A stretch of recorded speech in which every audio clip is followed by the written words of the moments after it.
It's important to learn to walk before you run. It means कि कुछ भी बड़ा करने से पहले या फिर कुछ भी बड़ा सीखने से पहले हमारा बेस मजबूत होना चाहिए, हमारे बेसिक फंडामेंटल्स क्लियर होने चाहिए।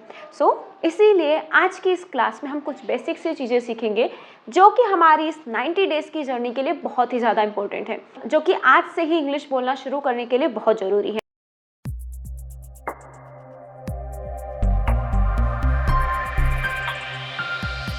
Hello and welcome back to my channel. This is Teena and you are watching me on Tier Learning English classes. As you know, here we learn English without doing any kind of translation and by understanding the scenes behind the action. ये हमारी 90 days की journey का second day है। First day में हमने sentence बनाना सीखा था कि एक सेंटेंस को कैसे फ्रेम किया जाता है। आज के इस लेक्चर में हम सीखेंगे कि किसी भी सब्जेक्ट के स्टेट के बारे में हमें कैसे बताना है।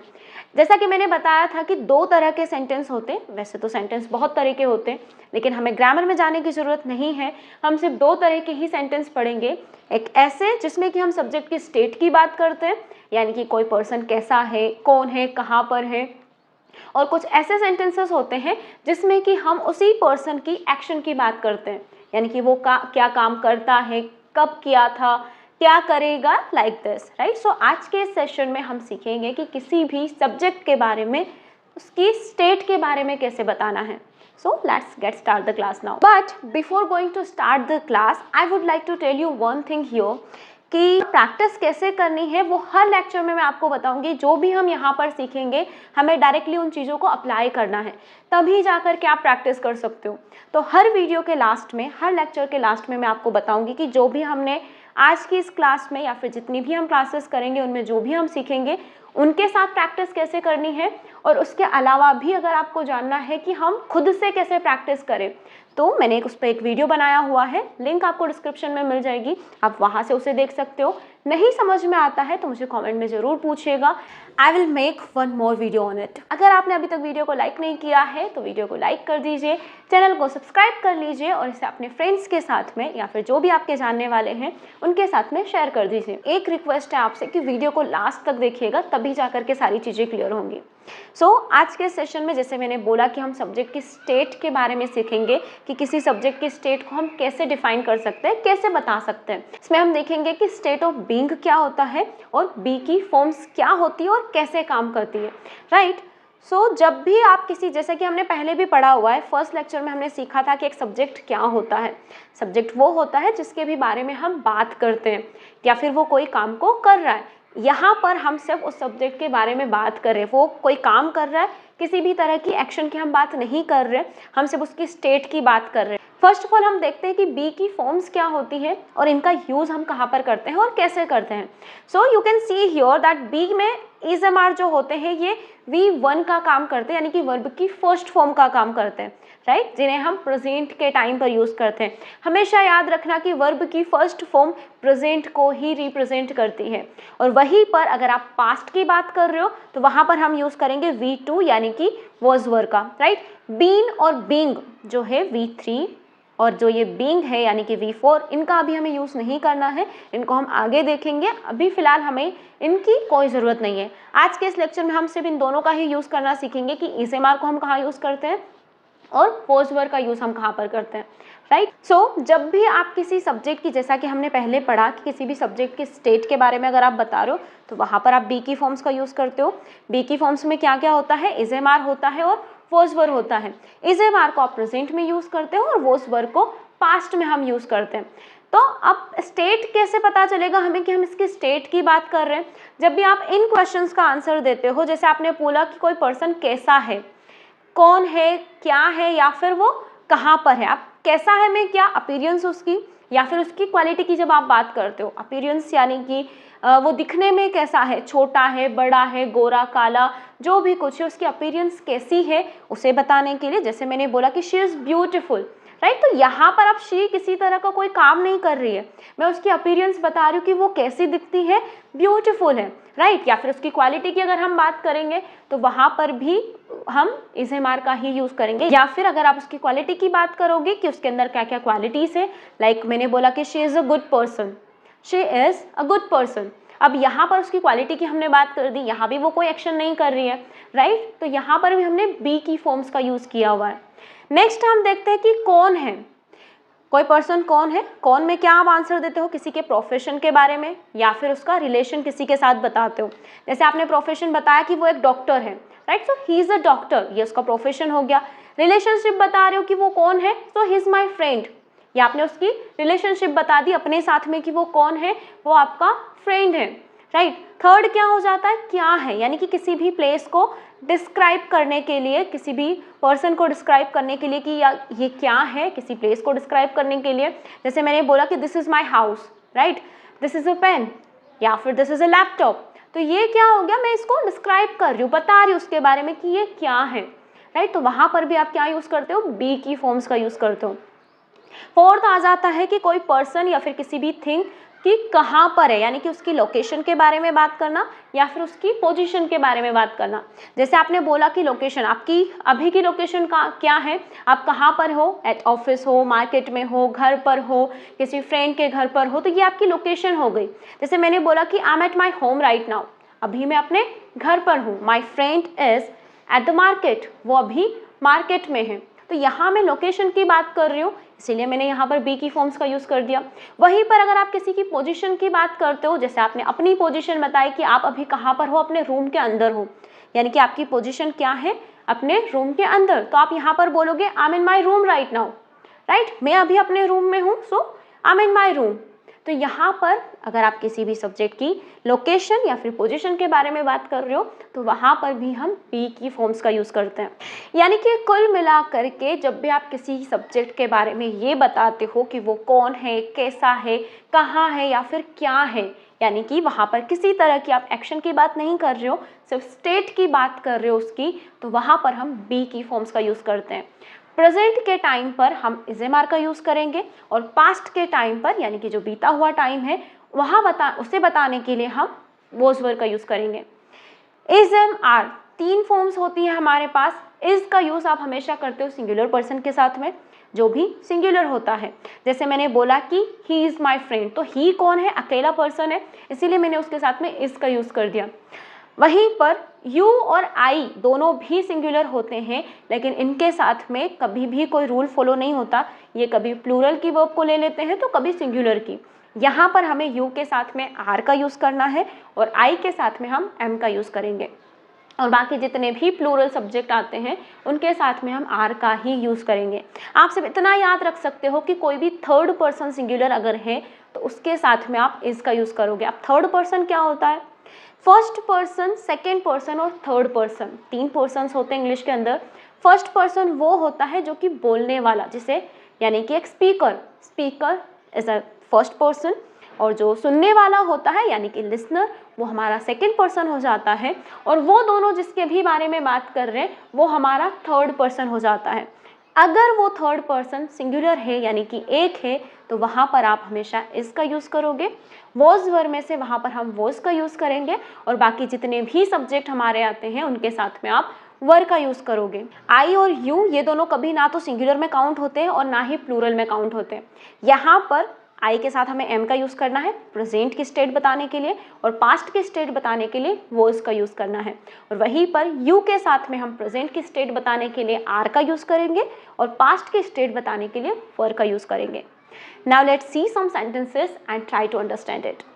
So the first sentence you can see is here, the coffee is hot, right? तो यहाँ पर हमारा सब्जेक्ट क्या हो गया है, कॉफ़ी, यानी कि हम कॉफ़ी के बारे में बात कर रहे हैं कि कॉफ़ी कैसी है, हॉट है। अब कॉफ़ी सिंगुलर में काउंट हो रही है, किसी थर्ड पर्सन के बारे में हम बात कर रहे हैं, राइट। पर्सन से ये मतलब नहीं है कि कोई व्यक्ति ही होना चाहिए, इंसान ही होना चाहिए।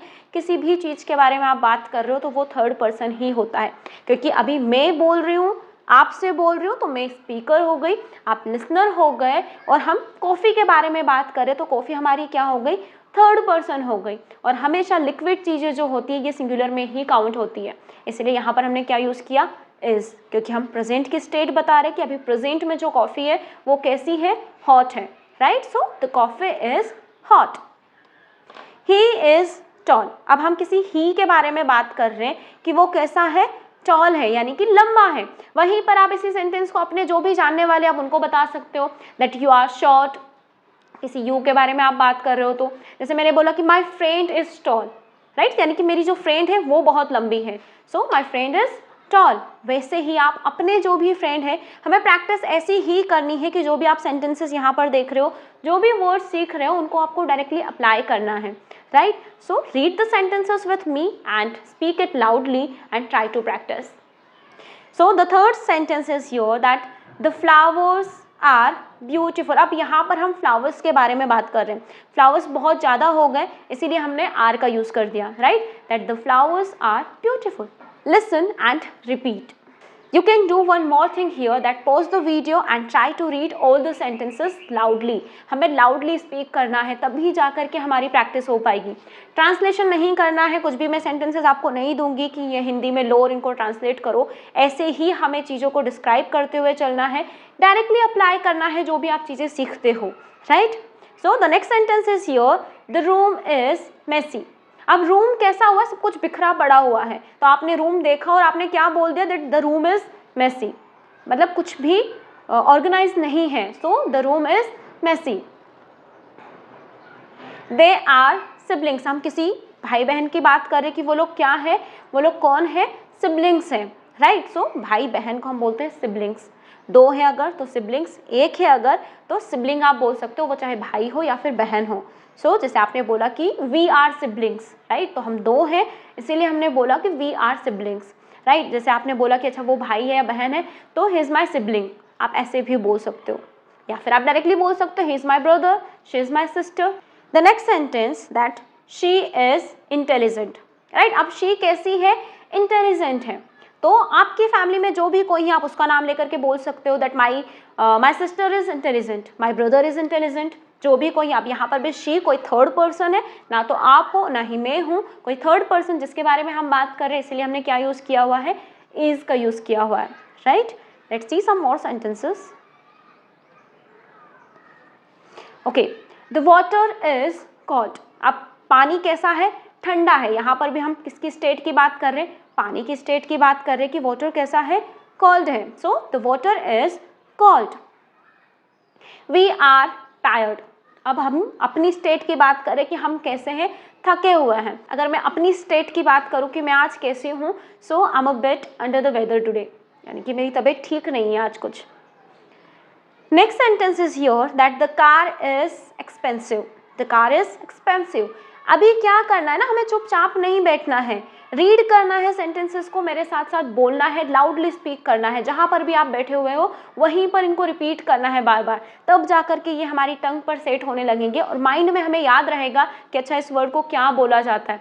सो यहाँ पर हम कार की बात कर रहे हैं that the car is expensive. आप किसी भी चीज़ के बारे में बात कर सकते हो, जैसे आपने बोला कि द ड्रेस इज एक्सपेंसिव या फिर this mobile phone is expensive. जो भी कुछ आपको लगता है कि ये बहुत ही ज़्यादा कीमती है, आप उसके बारे में ऐसे ही बता सकते हो। क्लियर? आई होप कि इट्स अभी थोड़ा थोड़ा सा क्लियर हो रहा होगा, आपको समझ में आ रहा होगा सारी चीज़ें। ओके, सो इस तरह से आप किसी भी चीज़ को डिस्क्राइब करके उसके बारे में इंफॉर्मेशन दे करके आप प्रैक्टिस कर सकते हो। कुछ भी सेंटेंस हमें अलग से लेकर के नहीं बैठना है ट्रांसलेट करने के लिए। आप अपने फैमिली मेम्बर के बारे में बताओ कि कौन कैसा है आपके घर में, भाई कैसा है, बहन कैसी है, तो पापा कैसे हैं, मम्मी कैसी है, आप खुद कैसे हो, या फिर आप जिससे भी बात कर रहे हो वो कैसा है, उनके बारे में आप एक एक सेंटेंसेस भी बनाते हो तो भी आपकी प्रैक्टिस हो जाती है, राइट। अभी तक हमने सीखा अफर्मेटिव सेंटेंस, जिन्हें कि हम अफर्मेटिव बोलते हैं, यानी कि एक सिंपल स्टेटमेंट जहाँ पर किसी तरह का कोई क्वेश्चन नहीं पूछा हमने और ना ही कोई नेगेटिव चीज़ बताई, राइट। अब हम सीखते हैं कि नेगेटिव हमें कैसे बताना है। अलग से स्ट्रक्चर रटने की ज़रूरत नहीं है कि अफर्मेटिव का स्ट्रक्चर क्या होता है, नेगेटिव का स्ट्रक्चर क्या होता है, इंटरोगेटिव का क्या होता है, या फिर इंटरोगेटिव नेगेटिव का क्या होता है, कुछ भी अलग से करने की ज़रूरत नहीं है। जैसे जैसे आप सुनते जाओगे, प्रैक्टिस करते जाओगे, सारी चीज़ें क्लियर होती जाएगी। जैसे अभी तक आपने बताया था कि ये कोई ऐसा है, राइट, जैसे मैंने बोला कि this is a mobile phone या फिर जो भी कुछ है। अब उसी चीज़ को हम नेगेटिव भी बनाते हैं, जैसे कि आपने ये एक सेंटेंस बोला यहाँ पर द वाटर इज कोल्ड या फिर वी आर टायर्ड, राइट। अब इसी को आपको बताना कि नहीं हम थके हुए नहीं हैं, तो मैं नॉट का यूज़ कहाँ पर करूँगी, इस आर के बाद में, तो ये क्या बन जाएगा, we are not tired, right, we are not tired. अब इसी चीज़ को आपको इतना लेंथी करने की ज़रूरत नहीं है, ऐसे नहीं बोलेंगे we are not tired, I am not tired, या फिर she is not tired.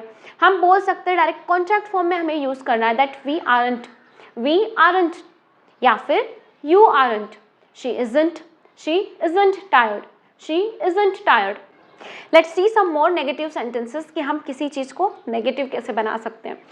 So the first sentence you can see here that the food is not tasty. अब फूड कैसा है कि टेस्टी नहीं है, इसीलिए हमने क्या यूज़ कर दिया यहाँ पर, नॉट का। फूड हमेशा सिंगुलर चीज़ों में काउंट होता है, इसीलिए वहाँ पर हमने इसका यूज़ किया है, आर का नहीं, क्योंकि फूड को आप काउंट नहीं कर सकते, अनकाउंटेबल होता है, और जो भी चीज़ें अनकाउंटेबल होती है वो हमेशा सिंगुलर में ही आती है, इसीलिए हम यहाँ पर इज का यूज़ कर रहे हैं। Clear? The next sentence, I am not happy.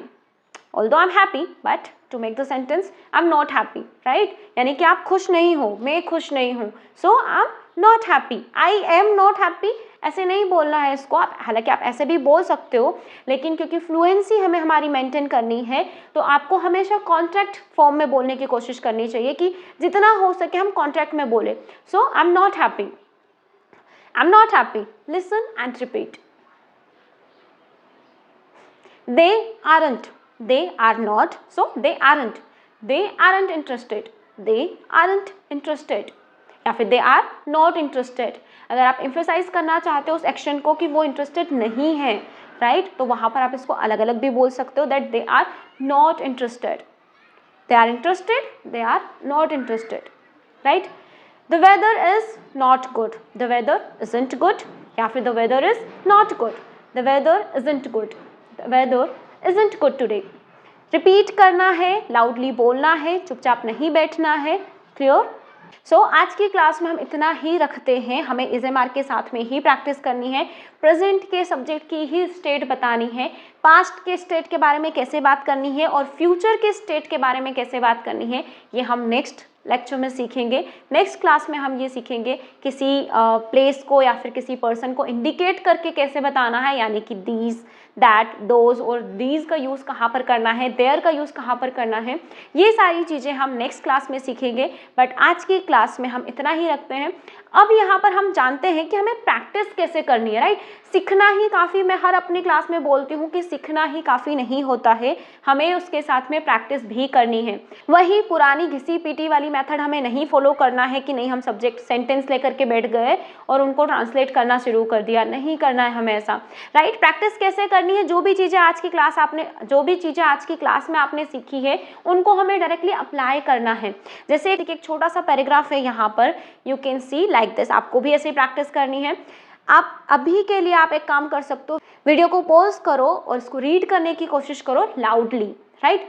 सो जैसे कि she is my sister, right, her name is सारा। हम यहाँ पर स्टेट की ही बात करें कि वो कौन है, मेरी बहन है और उसका नाम क्या है, सारा है। So she is my sister, her name is Sara, she is kind and helpful, यानी कि वो कैसी है, काइंड है और हेल्पफुल, यानी कि सभी की मदद कर देती है, बहुत ही अच्छा दिल है उसका, right.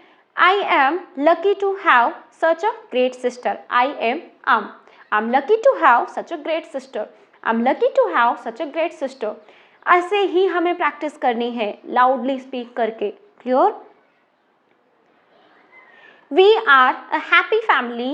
Our house is small but cozy. Right? We are a happy family. Our house is small but cozy. यानी कि छोटा सा घर है हमारा लेकिन कंफर्टेबल है, बहुत अच्छा है, राइट। तो ऐसे ही करके छोटी छोटी सी चीज़ों को हमें बनाना है, छोटी छोटी सी चीज़ों को डिस्क्राइब करके ही प्रैक्टिस करना है। कुछ भी आपको अलग से टाइम निकालने की ज़रूरत नहीं है, पेन कॉपी लेकर के बैठने की ज़रूरत नहीं है, चलते फिरते आप प्रैक्टिस कर सकते हो, किसी भी चीज़ के बारे में बता सकते हो। ऐसा ज़रूरी नहीं है कि हमें पूरी तरह से इंग्लिश में ही बोलना शुरू करना है, जितनी भी चीज़ें सीखी है सिर्फ उन्हें अप्लाई करना है। जैसे मैंने बोला कि if I talk about my father, then my father is an easy going person. Easy going यानी कि मैंने उनकी क्वालिटी के बारे में बता दिया कि उनकी क्वालिटी कैसी है, वो एक ईजी गोइंग टाइप के पर्सन है, यानी कि किसी भी चीज़ का कोई लोड नहीं लेते, टेंशन नहीं लेते, सब कुछ हंसी मजाक में टाल देते हैं। जो भी कुछ होता है सिचुएशन को अच्छे से हैंडल कर लेते हैं, कभी किसी बात की कोई टेंशन नहीं लेते, सब कुछ अच्छे से हैंडल कर लेते हैं, राइट। तो मैंने अपने पापा की पर्सनैलिटी को डिफाइन कर दिया, that my father is an easy going person. तो वैसे ही आप अपने फैमिली मेम्बर्स के बारे में बता सकते हो कि आपके फैमिली मेम्बर्स कौन है, कैसे है और कहाँ पर है, राइट। एक होमवर्क मैं आपको दे करके जा रही हूँ। ये तो मैंने आपको बताया कि आपको प्रैक्टिस कैसे करनी है खुद से इस लेक्चर को अटेंड करने के बाद में, बट एक होमवर्क मैं आपको दे करके जा रही हूँ कि एक स्लाइड मैं आपको दे करके जा रही हूँ। यहाँ पर आपको कुछ नहीं करना है, इस स्लाइड को यहाँ पर स्क्रीनशॉट लेना है इसका और इसको रीड करना है लाउडली, जितना हो सके उतना लाउडली हमें रीड करना है।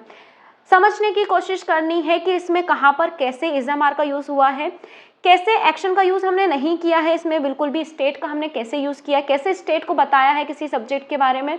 तो उन सारी चीज़ों को हमें समझना है, रीड करना है और अपने तक ही रखना है। माइंड में कोई लोड लेने की ज़रूरत नहीं है, टेंशन लेने की ज़रूरत नहीं है। अगर कुछ समझ में नहीं आता है तो मैं आपसे सिर्फ एक कॉमेंट की दूरी पर हूँ, आप कुछ भी पूछ सकते हो। आज थोड़ी सी मेरी हेल्थ ठीक नहीं है तो हो सकता है कि कुछ अच्छे से क्लियर ना हुआ हो, तो आपको जो भी पूछना हो आप कमेंट में पूछ सकते हो। नेक्स्ट हमारा जो भी सेशन रहेगा उसमें सबसे पहले हम उसी चीज़ को क्लियर करेंगे और फिर आगे बढ़ेंगे। आई होप कि आपको पूरी क्लास अच्छे से समझ में आई होगी। नहीं समझ में आई हो तो जैसे कि मैंने बोला, comment in the comment box. अगर आपने अभी तक वीडियो को लाइक नहीं किया है तो वीडियो को लाइक कर दीजिए, चैनल को सब्सक्राइब नहीं किया है तो चैनल को सब्सक्राइब कर लीजिए। I will meet you in the next lecture. Till then take care, bye bye, all the very best.